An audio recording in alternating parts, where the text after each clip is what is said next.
Hello students, welcome to wait for job. আজকে আমরা মধ্যযুগের ইতিহাসের সেকেন্ড ক্লাস নিয়ে চলে এসেছি। প্রিভিয়াস ক্লাস তোমরা হয়তো অবশ্যই দেখেছো। যারা নতুন তারা অবশ্যই প্রিভিয়াস ভিডিওটা একবার দেখে নেবে।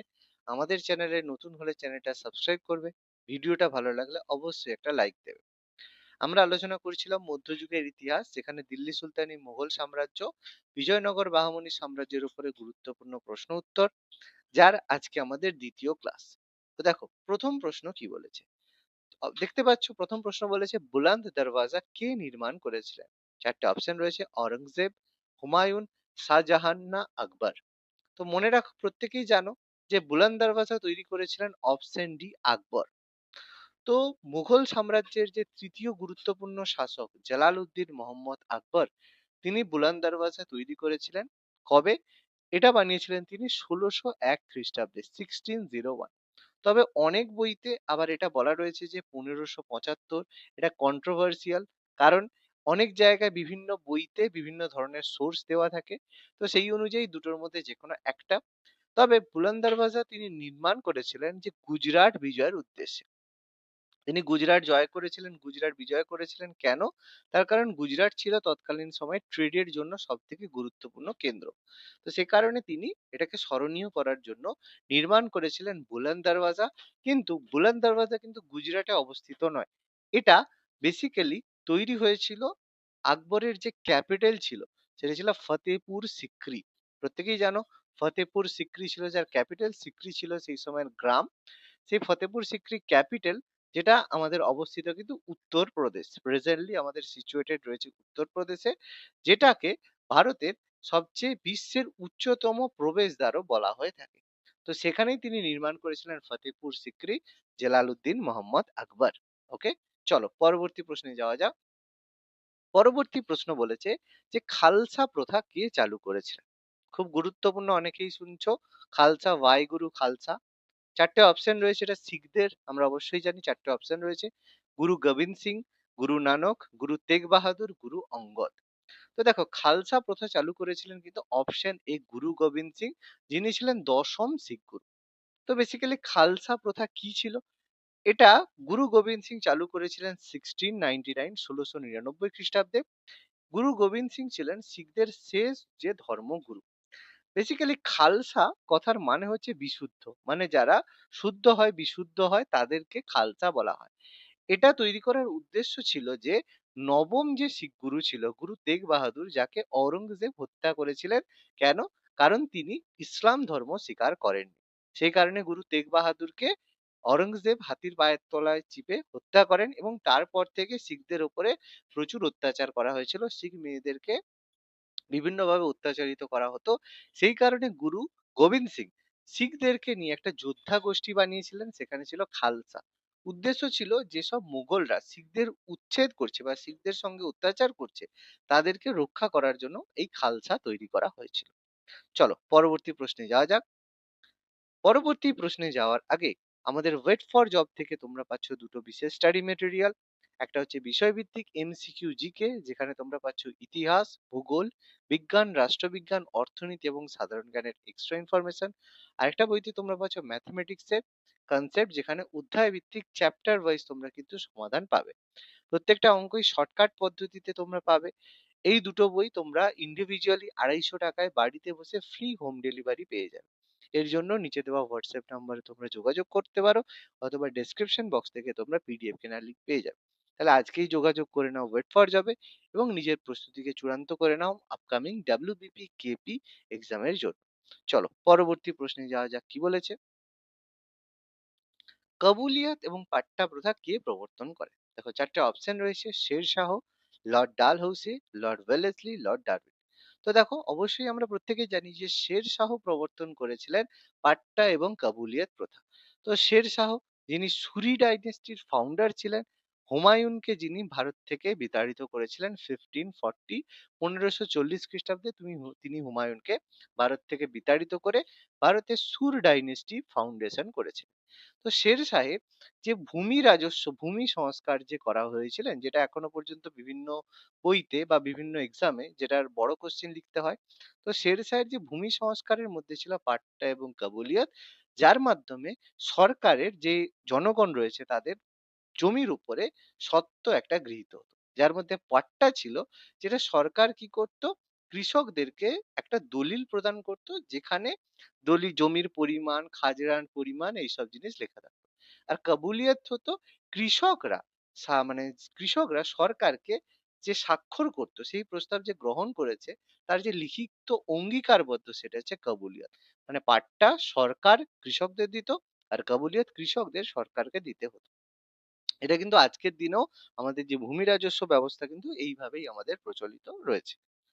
পরবর্তী প্রশ্ন, কাকে তবলা এবং সেতারের আবিষ্কারক বলা হয়ে থাকে? চারটে অপশন রয়েছে: তানসেন, নিজামুদ্দিন আউলিয়া, আমির খসরু এবং মাইনুদ্দিন চিশতি।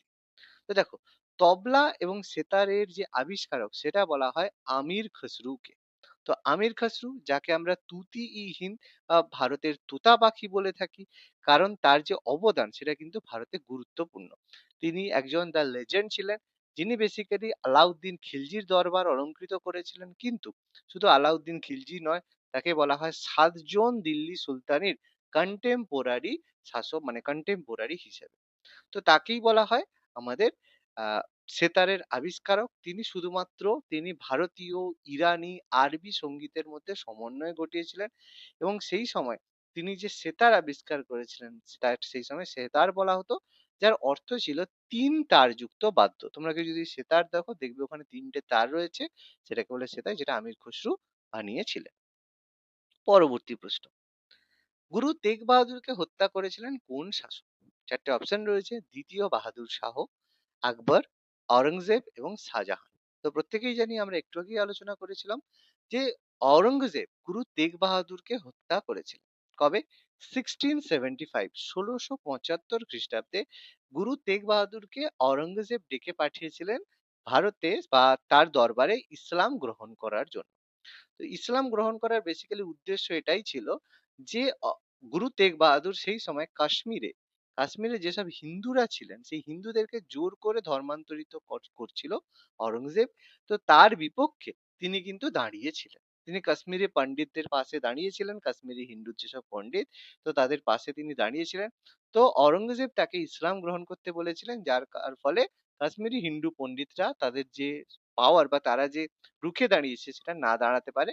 কিন্তু তেগ বাহাদুর সেটা অস্বীকার করায় তাকে দিল্লির যে চাঁদনি চক রয়েছে, সেখানে হাতির পায়ের তলায় পিষে হত্যা করা হয়। শুধু অরঙ্গজেব নয়, তার সামনে তার যে দুজন দেহরক্ষী ছিলেন এবং তার দুজন যে পুত্র, তাদেরকেও একসাথে কিন্তু হত্যা করা হয়েছিল নির্মম ভাবে। তো এটাই অরঙ্গজেবের চরিত্র, যেটা কিন্তু আমরা ইতিহাসে পেয়ে থাকি। পরবর্তী প্রশ্ন, বিজয়নগর সাম্রাজ্য কোন নদীর তীরে অবস্থিত? চারটে অপশন রয়েছে: রাভি, নর্মদা, কাবেরী এবং তুঙ্গভদ্রা। তো বিজয়নগর যে সাম্রাজ্য ছিল, যেটা আজকের দিনের বিজয়নগর বা আধুনিক হাম্পি, হাম্পি ছিল তার ক্যাপিটাল, যেটা আজকের দিনে টোটালি ডিস্ট্রয় হয়ে গেছে। তো সেই বিজয়নগর সাম্রাজ্য কিন্তু গঠিত তুঙ্গভদ্রা নদীর তীরে। তো মনে রাখবে, তুঙ্গভদ্রা নদীর যে দোয়াব, সেটাকে আরেকটা বিশেষ ভাবে বলা হয় রায়চুর দোয়াব নামে।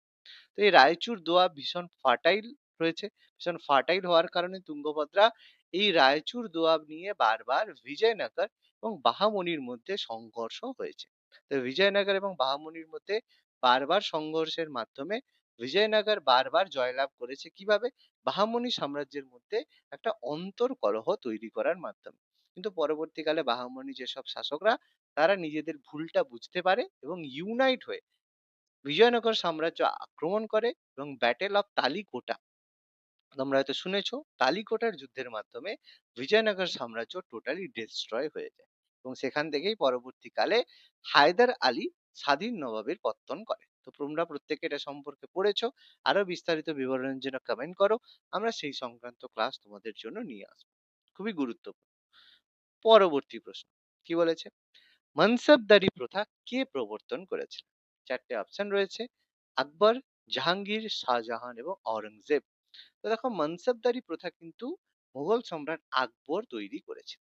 আকবর, এটা খুবই গুরুত্বপূর্ণ একটা প্রথা ছিল। মনসব কথার অর্থ ছিল পদমর্যাদা, মানে যাকে যে পদটা দেওয়া হয়েছে সেই অনুযায়ী তার মনসব, মানে যার পদমর্যাদা যত বেশি হবে, সেই মনসবদারের র্যাঙ্ক তত বেশি হবে। মানে আজকের দিনে যে র্যাঙ্কের বলা হয়, তুমি যদি হায়ার র্যাঙ্কে থাকো তোমার সুবিধা বেশি হবে, বেশি পাবে।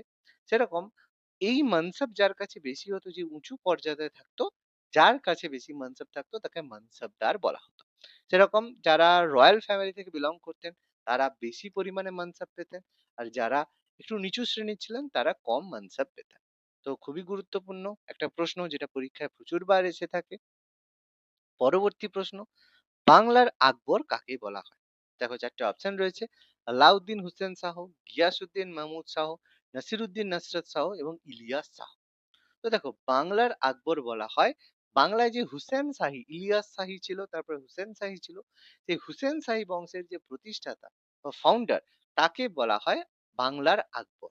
কারণ বলা হয় যে তার সময় বাংলা একটা সাংস্কৃতিক নবজাগরণ হয়েছিল, যে তার কারণে বাংলা একটা সাংস্কৃতিক নবজাগরণ হয়, এবং তার সময়ই শ্রী চৈতন্য দেব বাংলায় মানে যে বৈষ্ণব ধর্ম কিন্তু প্রচার করেছিলেন, এবং তাকে বলা হয় তিনি সেই সময় ধর্ম নিরপেক্ষ একজন ইসলামিক শাসক ছিলেন।